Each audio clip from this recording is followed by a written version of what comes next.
Hi, everyone, and welcome to Engineering Innovations, the official podcast of Purdue University's Elmore Family School of Electrical and Computer Engineering. I'm your host, KristIn Malavenda, and today we're talking about something that sounds like science fiction, but it's very real. Materials that are just one atom thick. They're called two-dimensional, or 2D materials, and they have the potential to change the way our computers, phones, and just about every electronic device works. To help us understand what makes these materials so special, I'm joined by Dr. Joerg Appenzeller. He's the Barry M. and Patricia L. Epstein Professor here at Purdue ECE.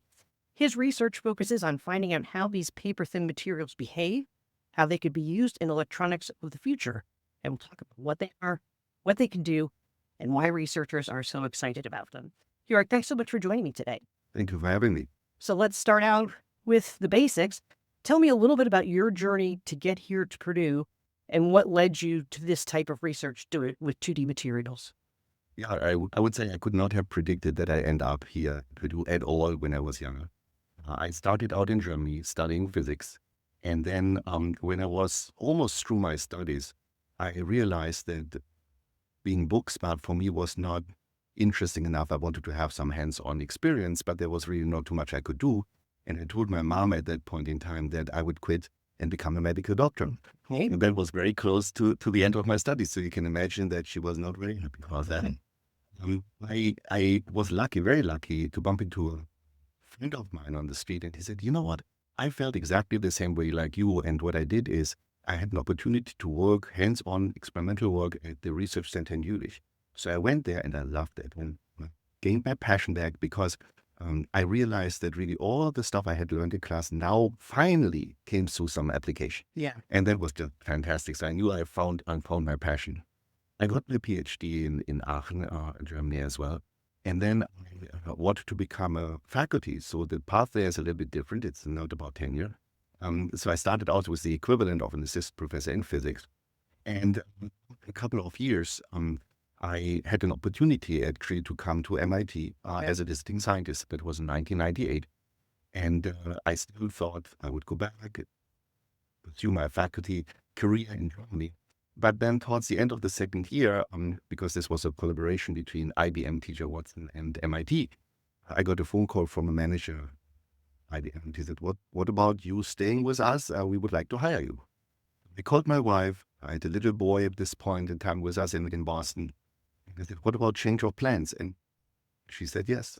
Great. So that was really surprising and just a wonderful thing for all of us. We are looking back to this often and thinking, yeah, this was one of those moments in life where everything is changing. I was lucky, and I should add that for a long, long time in my physics career, my physics colleagues would look at me and saying, well, what you're doing, solid state physics, that's dirt physics. So that's really not high end. As we are doing string theory and particle physics was considered to be high-end in physics. And by electrical engineering colleagues, they would look at me and saying, if you're studying physics, you really have no idea about what electrical engineering is all about. So I was really stuck in the middle as the odd duck, I guess. But I liked it. And exactly when IBM made me that offer to join them in 2001, that was a time where many companies and universities were looking for people like me. Suddenly, they realized the nanoelectronics world had developed in such a way that the conventional wisdom of engineering, electrical engineering, was not quite enough. And so I was one of the very few that suddenly had plenty of opportunities. Exactly not predictable at all. So I had a great time for 7 years at IBM T.J. Watson. And then I decided that I wanted to go back to academia. I had a couple of opportunities to introduce myself through presentations at various universities, had a couple of offers. And Mark Landstrom is to be credited to bring me here 18 years ago.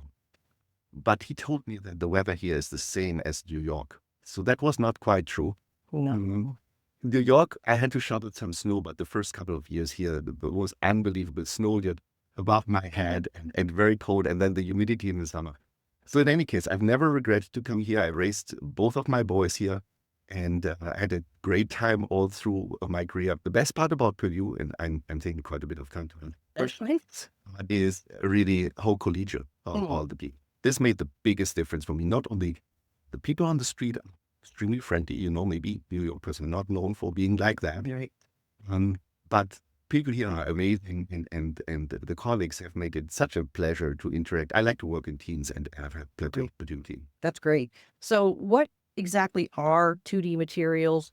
How are they different from what we're using, and how did you get involved in this research? Yeah, so let me first talk about how I got involved. I was always looking for novel types of materials and devices for electronic device.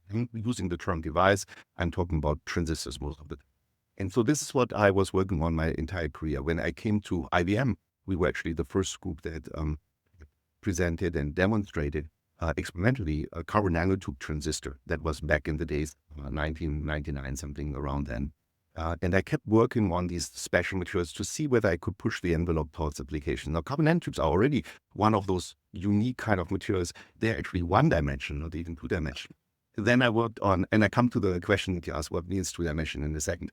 And then I worked on nanowires, and I worked on graphene. That was the first two-dimensional material that was out there until I switched over in about 2011. That was when I was already here, to so-called transition metal dichalcogenides. These are 2D materials. To your question. So in our normal world, like silicon, three-dimensional structures have really three-dimensional bonds. So bonds between silicon sticking out in every direction, right? There is no limitation in the plane. And so what you get in this way is a crystal. Anything that is solid and looks 3D type. Now in vision, nature has actually built materials that don't have that 3D bond structure, but instead they're only looking for partners in the two-dimensional planes. Okay. And they're holding hands between atoms really in this two-dimensional plane only. That was first discovered in graphene. And what that means is there is no third dimension where they are trying to look for other atoms in order to build a crystal. And that makes them extremely inert in this direction. Think about graphite as a lubricant. Why is it a good lubricant? Because these 2D sheets can slide relative to each other. There is no bonding between them. And so now if you go back to just one of those two-dimensional materials, that is what I'm dealing with. Just one sheet of these atoms. In case of transition metal dichalcogenides, actually there are two different types of atoms involved, but that doesn't change the story. There's still nothing that bonds upwards and downwards. And so that makes them really unique and different. So you mentioned graphene, which was the first big breakthrough in this field. What did the discovery of graphene teach us, and why was it so important?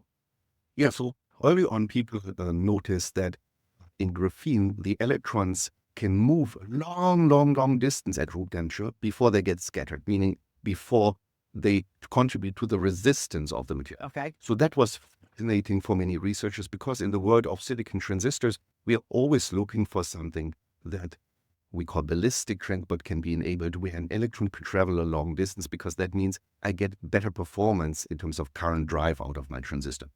What was unnoticed, and I went actually a conference where there was a misconception, people said, well, graphene is not a semiconductor. It becomes a semiconductor. Yeah. Graphene is not a semiconductor, but it's close enough. We believe we can make really great transistors out of that. It turns out you can't. Okay. And the reason is that you need what's called in the electronic world a band gap. You need to have a forbidden energetic zone in your structure. You need to have something that doesn't conduct at all times. The difference could be trying to be too tutorial, but a metal, if you're lowering the temperature, you will still have conductivity. Okay. If you do the same with a semiconductor or an insulator, you will not. You'll have conductivity. But that is actually the key for having a transistor, which is a switch. You need to be able to turn this switch on and off. And you have to have this band gap in place. Graphene doesn't have that.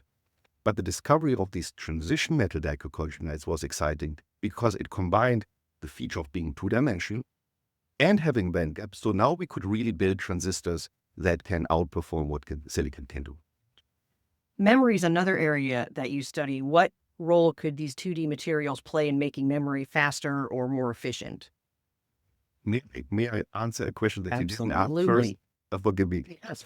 I wanted to just say, why should we care about introducing these materials into the transistor world? Actually, you will find that many of companies that are building, that are foundries, and that are looking into building transistors for us, really for your computer, for my iPhone, whatever, they have all two-dimensional materials now on their bucket list of things that will happen. In the roadmaps, that's how we are calling it, right? You see that in around 2036, pretty much all these companies, Samsung, Intel, iMac, they're saying, or TSMC, they're all saying the same. That is when we probably have to transition to these smart materials. And the question is why? Why would you do that? Because historically, every time we brought up a new material or concept, industry was like, whoa, no, I'm not going to do that because it costs us a lot to establish new process modules. Yeah. So why are they willing to consider it? Because that is the alternative. You need to go to these very thin materials in order to continue the trend of improving the device characteristics. And that has to do with the way that transistors operate. The transistor operates by having 3 terminals, and one of them is what's called the gate. And the gate needs to be able to control the electrostatics in that system. And that requires you to go to these ultra-thin bodies. So I wanted to just wrap up that very one. Memory application is something else. So think about a world, people have described that like Lego blocks, where you are building a system and stacking together all sorts of different 2-dimensional materials, right? Like Lego blocks. We're building something in this way. Very highly integrated. It's called monolithic integration or heterogeneous integration. So in this case, what we need in the world of devices and chips is 3 things. We need logic. That's the transistor I just described. We need memory to store information. And we need something that's called interconnects, which connects all these different elements. So it would be nice if you could have all of this done with 2-dimensional materials, or at least 2 logics. So logic I explained. So we're looking for memories for a long, long time. And then a student of mine discovered, and it's really a discovery that was not predicted at all, discovered that she could create a memory element from these novel 2-dimensional materials that shows properties that have been not previously observed. You could create with an electric field what's called a phase transition. So a slight distortion in these 2D atoms that created a different resistance through the structure. And that's actually the key for novel memory application, that if you can dial in different resistance values at will, then you have something that can store zeros and ones and even more different kind of bit levels. And that is exactly what she discovered in these 2D materials. And we are looking into integration with transistors, logic, building blocks as well. So you mentioned interconnects. Those are often a bottleneck. How do 2D materials help combat that? Yeah. So the space that we are having available for these connections between logic, building and memories becomes increasingly small. So it's not just that the elements become small, but also the connections themselves have very little space. And so what is used currently is called copper. And copper is a wonderful material when it comes to conductivity, but it diffuses, and that can cause trouble in your chips. And so what the industry is doing there is they are putting some liners in place. You need to picture this as a groove. And you have a groove and you want to fill this with copper, but you can't do it right away. So you put some liners and diffusion barriers in place before you fill that. Okay. But those take up space. And so what is left over for copper becomes now even smaller, which is bad. Yeah. Because it's not just increasing the resistance, it's increasing the resistivity. So it's changing the material properties per se. It's not just the dimensions that now come into the game for the resistance, but the material really becomes higher resistive, which is a very bad thing. And so 2-dimensional materials, what they can do is these liners and diffusion barriers, which are using up a certain space, right? We have shown that if you're using 2D materials for both liner and diffusion barriers, they're using up the least amount of space that leaves you more copper for your interconnect. So that's why you want to use 2D materials in this context. Also, your group studies electron transport, contacts, and interfaces in these 2D materials. Give us a sense of what that means and why that matters. So when thinking about transistors, in a transistor, you have something that injects electrons, that's called the source, and something that takes these electrons in, that's a drain. And we have a third terminal, which is called the gate.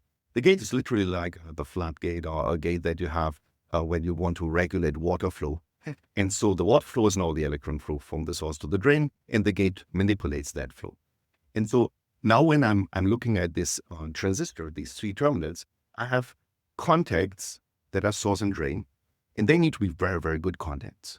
So that's where we are studying how can we make these contacts as low resistive as possible, because we want to have an easy way to inject carriers.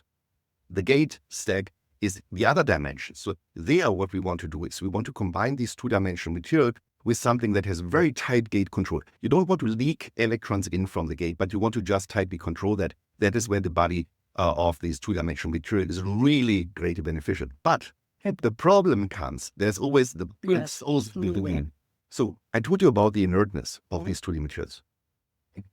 Because they are inert, to build this gate stack is because nothing wants to stick on it. Everything slides off. Okay. And so we finding ways of tricking this material into still sticking to something that doesn't want to be stuck. Gotcha.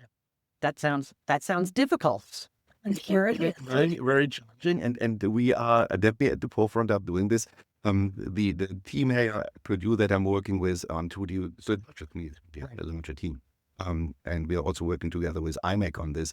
We made it our focus that we want to really drive the application forward. For a long, long time, I have been looking at basic fundamental research, and now I'm at the stage in my career where I want to push this forward to the application, motivated by the fact that my younger son, who was 25, said to me once, "Dad, what did you accomplish in your?" Oh, see, the kids always get you, right? Right. I would have something to point to that I can say, this is it. Exactly. So I don't think people can really visualize the size of a 2D material. So explain how you work with something, what tools and techniques you use to work with something that's only a single layer of atoms thick. So exactly, that is one of the things where we are still trying to improve our method. So these 2D materials are grown on what is called a substrate, often a sapphire substrate, in order to have the type of nice 2D behavior, and the atoms need to be exactly at the right positions that I described, because we have two different types. Once we have them grown, and growth in itself is a problem. We are not working here at Purdue a lot on the growth.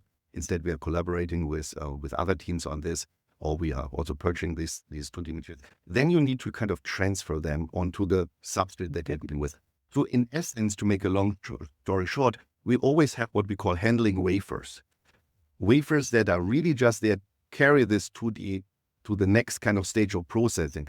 In themselves, often these carrying wafers are not really useful for the device, but they allow us to do the fabrication steps. Once I have a handling wafer, you can picture this as thin but nice to carry material where you can use a tweezer and you can manipulate, because now your 2D materials is on there, and then you're carrying it around and build things up. Because you can't touch the 2D material, and then it would definitely falter. It would not want to work with you yet.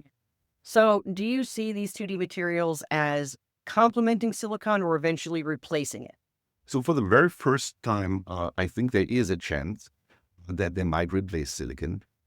There's something in this silicon stack that is called front end of line and back end of line.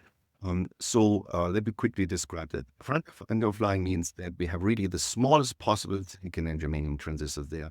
And then we are stacking actually devices and interconnect together until we get into higher metal layers.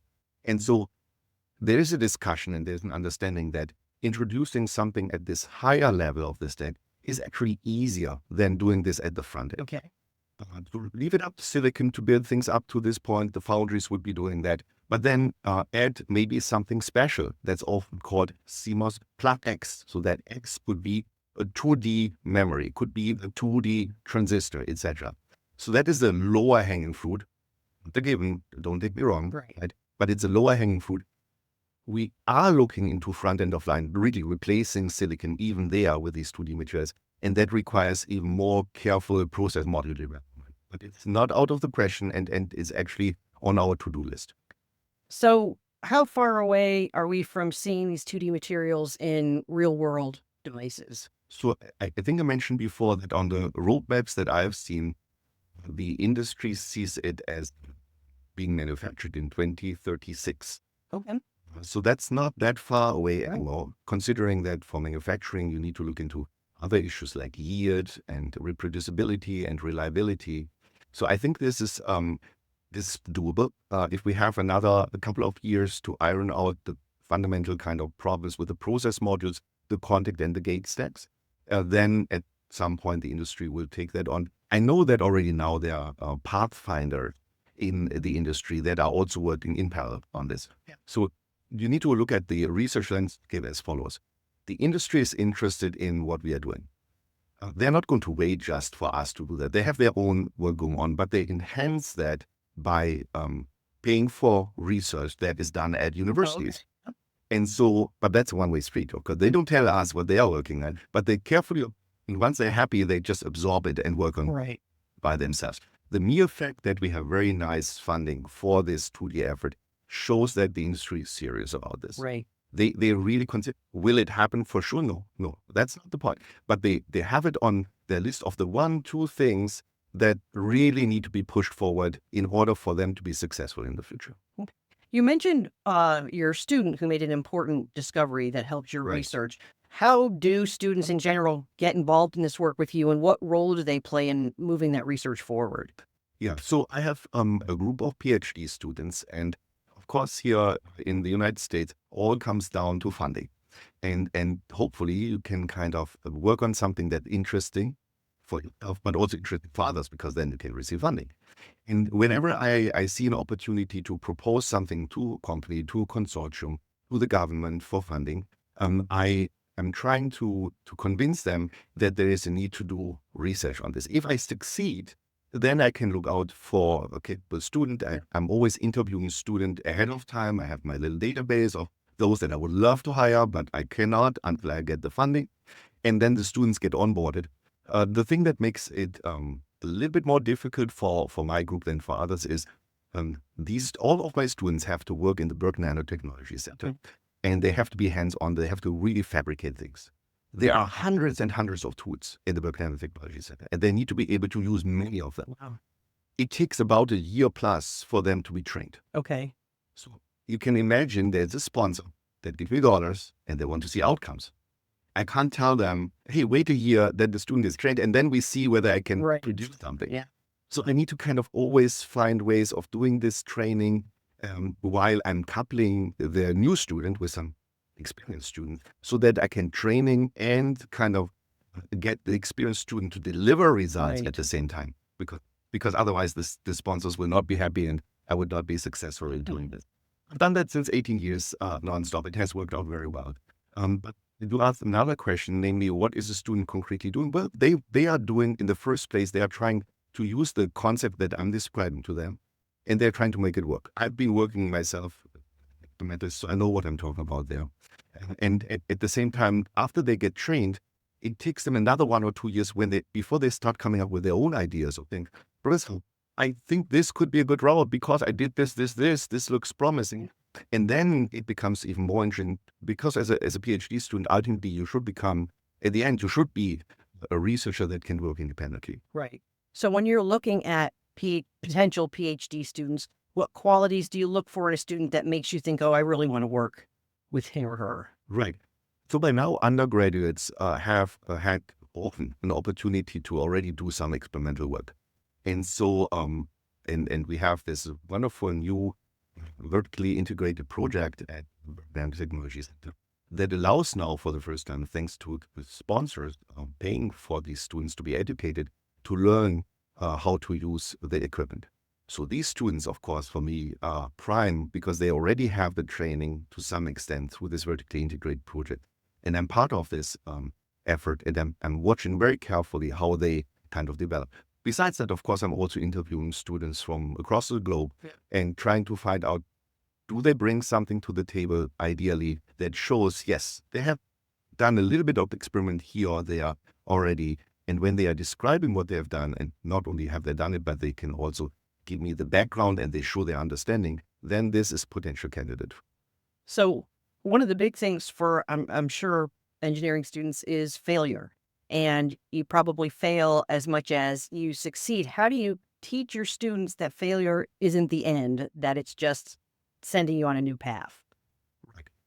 Yes, failure is part of the journey. It should not be the only part of what you're experiencing. So when I'm getting funded by industry, they want to know all the things that didn't work. So they explicitly, in these meetings, encourage the students to report what didn't work out. And the student realized this is value, because I mentioned to you that there are these pathfinding groups in industry. And they want to know what not to try because it has already failed, right? So this is part of it. And many students struggle with that. They want to not reveal what didn't work out. I think many of them learn what's going on. But then the truth of the matter is you have over these years of PhD work, you have to have some success in something. Yes.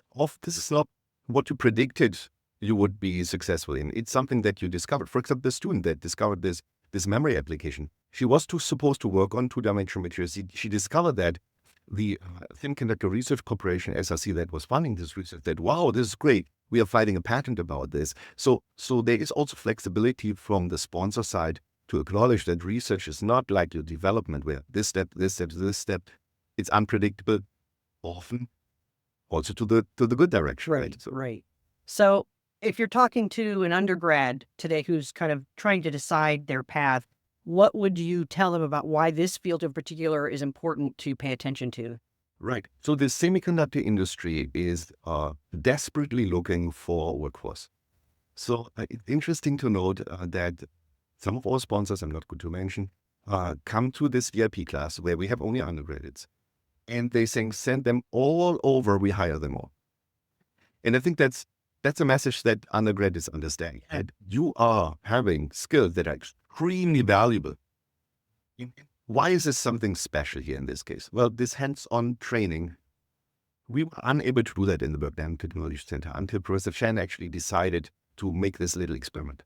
We started out with 5 students. We didn't know how to fund this. Really. Right. We got some support from ECE to do this initially, and it was a great success. The students loved it. The industry loved that. We sent them to internship and said, whoa, they know already all the things that we would have to train them for the first year. So this is great. The program by now is capped at 50 students per semester. It's just, we can't handle more in the Berkeley Center. And all the seats are occupied. We have more than 100 something applicants. We have to down select, unfortunately. And they all find jobs. It's a very different animal. So that's what we are telling the students. You don't worry a thing. If you're doing well here, that's good. You're set up for a future. Yeah. Do you want to talk a little bit about your Center for Secure Microelectronics? Ecosystem. Ecosystem. Okay. I didn't know what that last one was. Yeah. So that's interesting. We started about 6 years ago or so. A conversation about what could Purdue do in order to help our United States to develop chips that are secure, that can be used even for military applications, DoD applications, without being tampered with. So imagine, right, these chips get built somewhere abroad. They get shuttled around. There are many process steps all over the world. You see what's called the supply chain before these chips are coming back. So many different entities have those chips.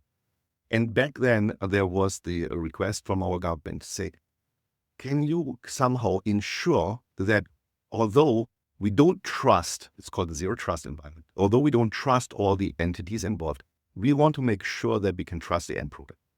Help us to reach that state. And so this was the basis for funding this consortium. Industry is interested in being trustworthy as well. So this is where we did something that didn't previously exist exactly in this way. We married academia, government, and industry together in a consortium back to back with this workforce development, this asymmetric workforce development scale that my colleague Professor Peter Wimmel is handling. And we are taking on the scale graduate trainees that are only US citizens working together in the consortium with international students as well, and all focusing on what I described before. So that's, in a nutshell, what we are doing there in the Center for Secure Microelectronic Ecosystem. You mentioned how Purdue is a good place to do the 2D research and a good place to be. Can you expand on that a little, including just what's the importance of interdisciplinary work? So my team has people from mechanical engineering, material science, and engineering in it. That is what I call interdisciplinary, because there are materials-related questions that we need to address. There are engineering-related questions. There are physics-related questions. There are thermal-related issues. I mean, these elements can become very hot. How do you dissipate energy? How do you prevent them to destroy themselves, right? So there are many of these aspects, and that is why interdisciplinarity is really, really important. It turns out that a couple of faculty were separately working on various 2D aspects. I knew only of a couple of them, and when this opportunity came up to assemble a larger team, I reached out to them and we came together. Faculty that are working on this now together with, I think, 12 students or so on, and the IMAC team. And we identified that we have a little overlap, but at the same time, we have the same common 2D in mind that we need to kind of work on. And so it was naturally divide and conquer that we took on different tasks that are all related to this 2D. Now, 2D, as I said, for me, was a natural extension of everything I was doing in my past, right? Yeah. It really is one of those paths that I stayed with what we call low-dimensional systems my entire career. That is what fascinated me. And yes, I changed the material, and yes, I changed the way I built devices out of them, but that's a common ground. 1D, 2D, low-dimensional materials, not crystal materials that I'm dealing with. Why did you change from industry to academia, and how do you help your students decide which path to go? Yeah. Started in academia, then industry, then back into academia.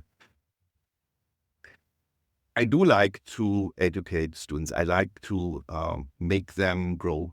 I consider them my family. I tell them that I'm spending often more time with them than I'm spending with my own kids. Yes. And so it's a very close relationship. And when you see them growing and succeeding, and I'm proud to say every single of my PhD students immediately found a job, had multiple job offers, and they are out there building my network. And I'm having very close contact with them, right? I like to follow with those that want to. Not everybody is interested in this.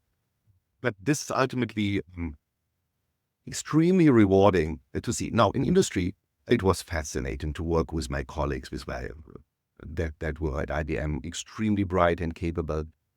You realized, I shouldn't say realized, at the time when I left, there was a little bit of a sense, and a couple of my colleagues felt the same way, that we didn't quite see where we could continue contributing to evolving this device-related science. It was a dip, I would say. But this dip made me think maybe it's a good opportunity to kind of explore other avenues as well. So the combination of being excited to teach and educate, and at the same time seeing new opportunities outside industry with a little bit more flexibility to explore things that I was curious about, that was ultimately for me the driver to do this. Now, when I'm talking to my students, most of them want to go to industry. Naturally, it's a very small crowd that has this curiosity and says, I want to stay in academia. Path is very hard. It became increasingly hard now for young faculty to do it. It's a very tough decision to make. And of course, before you get tenured, there's enormous pressure on people to do that. So I'm trying to work with the students. I meet every of my students a couple of times per week and try to coach them in an individual fashion. I'm honest with them. I think you are really good at this. Right. I'm not going to tell them that they're not good at the thing, but I'm telling them this is what I would recommend you kind of further look into this direction, improve yourself, right? That's one thing that's extremely important that I'm trying to do with the undergraduates that want to make a decision. And I'm telling each and everybody, my door is open. Send me an email that I can make sure that I put you on my calendar. And then I'm happy to talk about whatever you want to talk about. So you mentioned that you spend more time with your students than with your family. But when you do happen to have free time, what do you like to do to relax or just, get out of the lab? Yeah, so I'm the gardener. So I'm spending my time in my yard, and I'm responsible for planting and flowers and fertilizing and taking care of everything there. And I like to do that very much because there's this immediate reward. Yeah. That's one of those things in my job, right? Sometimes I'm working on a project and a proposal for a long, long time, and I don't see the outcome. Right. Sometimes the outcome is also negative. So working in the yard is this immediate positive feedback that I really enjoy a lot. And being outdoors compensates for being inside all the time at the office desk, right? And having to stare at the computer. So I really enjoy that a lot. And you can tell your son, this is what I accomplished. That's right. So are your sons engineers? No, not at all. So both of them went through Purdue. Both of them studied here. Both of them are back in town. And both of them got married this year. Oh, wow. So I'm very lucky to have them around. So one of them is a computer scientist, and he came back because he can work more remotely. Yeah. And the other one is in hospitality and management. So it's really not the same as for me. Yeah. Awesome. Well, thank you so much for taking the time to talk to us about 2D materials. Thanks for having me. That's all for this episode of Engineering Innovations. If you enjoyed this conversation, please subscribe to the podcast so you don't miss future episodes. If you liked what you heard, also leave us a review. That helps more people find the show. Even better, you can share this episode with a friend or colleague who might be interested about where engineering is headed. And don't forget to follow Purdue ECE on social media. You can find links to our social media in the show notes. I'm KristIn Malavenda. Thanks for listening. We'll see you next time as we learn more about how Purdue ECE engineers are shaping the future.